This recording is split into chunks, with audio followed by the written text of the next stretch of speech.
Assalamualaikum warahmatullahi wabarakatuh. Apa kabar semuanya? Semoga dalam keadaan yang baik dan sehat. Di video kali ini kita masih membahas tentang alur transaksi, dimana di dua video sebelumnya kita sudah membahas tentang alur transaksi pembelian, dan yang kedua tentang alur transaksi penjualan, baik itu penjualan tunai maupun penjualan kredit. Nah, kaitannya dua transaksi ini, antara pembelian dan penjualan terdapat transaksi penerimaan kas dan pengeluaran kas. Apabila kita membeli suatu barang, tentu kas kita akan berkurang. Demikian juga ketika kita menjual suatu barang, maka kita akan menerima kas. Nah, oleh karena itu di dalam video ini kita akan membahas tentang alur transaksi penerimaan kas dan alur transaksi pengeluaran kas. Seperti apa? Simak video ini selengkapnya.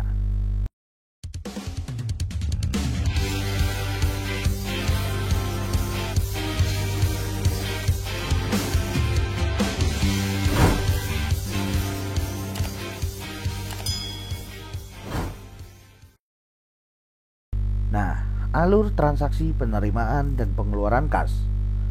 Yang pertama adalah alur transaksi penerimaan kas. Penerimaan kas perusahaan dapat bersumber dari penjualan tunai, penerimaan pembayaran piutang para pelanggan atas transaksi pembelian secara kredit, serta penerimaan lainnya. Jadi, jika perusahaan melakukan penjualan suatu produknya, maka perusahaan itu akan menerima kas. Begitu juga ketika ada pelunasan piutang dari para pelanggan, tentu perusahaan akan menerima kas, serta penerimaan dalam bentuk lainnya, misalkan sewa, penjualan aset, dan lain sebagainya. Nah, berikut ini alur transaksi penerimaan kas. Alur yang pertama adalah menerima bukti transaksi. Bagian kasir harus memiliki seluruh bukti transaksi. Bukti transaksi digunakan untuk mencocokkan data yang dimiliki perusahaan dengan bukti transaksi yang dibawa oleh pelanggan. Hal ini dilakukan untuk menghindari kesalahan jumlah pembayaran. Kemudian yang kedua adalah menghitung nilai transaksi. Setelah bukti transaksi diperiksa, kasir lalu menghitung keseluruhan nilai transaksi dari pelanggan, termasuk menghitung potongan pembelian maupun diskon yang dikenakan. Kemudian, alur selanjutnya adalah menerima uang pembayaran. Kasir kemudian memberitahukan nominal pembayaran kepada pelanggan. Kemudian pelanggan membayarnya, lalu kasir menerima uang tersebut. Nah, setelah menerima uang tersebut, maka yang dilakukan kasir adalah mengecek jumlah dan keabsahan uang. Uang yang diterima pelanggan harus dihitung ulang untuk mencocokkan jumlah dan memeriksa keaslian uang tersebut. Dan yang terakhir adalah membuat bukti penerimaan uang. Pelanggan memberikan nominal uang yang sesuai dengan nilai transaksi dan menerima bukti pembayaran dari kasir berupa kwitansi atau struk pembayaran. Nah, ini adalah alur penerimaan kas.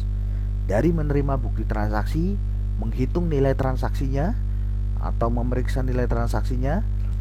Jika sudah benar, maka pelanggan akan membayar sejumlah uang sesuai dengan nominal atau tagihan dari transaksi tersebut.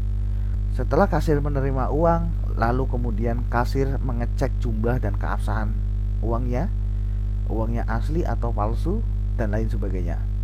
Nah, yang terakhir kemudian kasir membuatkan bukti penerimaan uang yang kemudian diberikan kepada pelanggan sebagai tanda bukti pembayaran. Nah, ini adalah alur transaksi penerimaan kas. Kemudian yang kedua adalah alur transaksi pengeluaran kas.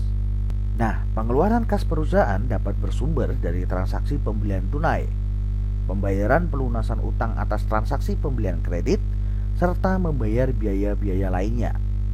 Ketika terdapat transaksi pembelian tunai, maka kita akan mengeluarkan kas. Demikian juga ketika kita membayar hutang kepada supplier, tentu kita juga akan mengeluarkan kas. Demikian juga ketika kita membayar biaya-biaya perusahaan, misalkan biaya listrik, biaya telepon, biaya internet, dan lain sebagainya. Tentu kas akan keluar. Nah, inilah alur transaksi pengeluaran kas. Alur transaksi pengeluaran kas dimulai dari meminta bukti pembelian atau pengeluaran.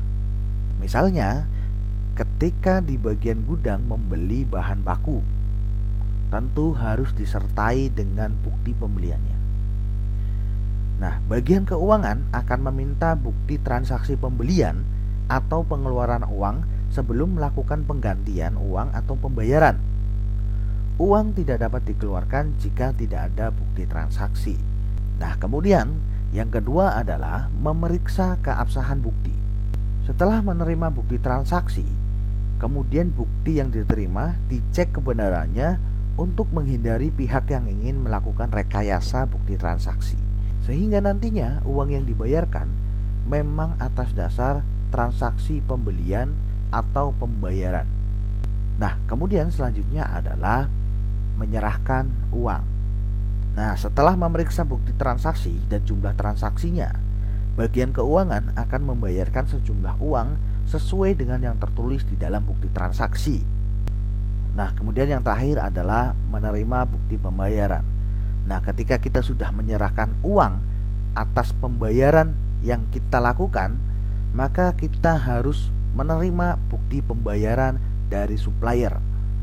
Ini penting karena akan menjadi bukti bahwa kita memang benar-benar membayarkan atau menyerahkan sejumlah uang kepada supplier untuk melunasi atau untuk membeli maupun membayar sejumlah beban yang ditanggung oleh perusahaan. Nah, inilah alur pengeluaran kas. Dari awal adalah meminta bukti pembelian ataupun pengeluaran. Kemudian memeriksa keabsahan buktinya, apakah bukti transaksi itu memang benar atau tidak.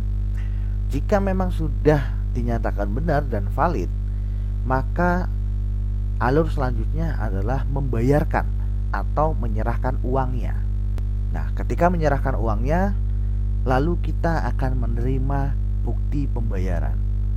Nah, demikianlah alur transaksi pengeluaran kas. Kemudian selanjutnya ada sebuah kuis. Nah, setelah kalian memahami tentang materi alur transaksi, dimulai dari alur transaksi pembelian, penjualan tunai dan kredit, serta penerimaan dan pengeluaran kas. Menurut kalian, apakah alur transaksi pada semua perusahaan itu sama? Nah, coba berikan pendapat kalian. Tulis pendapat kalian di kolom komentar di bawah ini. Sekian dari saya. Semoga video ini bisa bermanfaat untuk kalian. Terima kasih. Wassalamualaikum warahmatullahi wabarakatuh.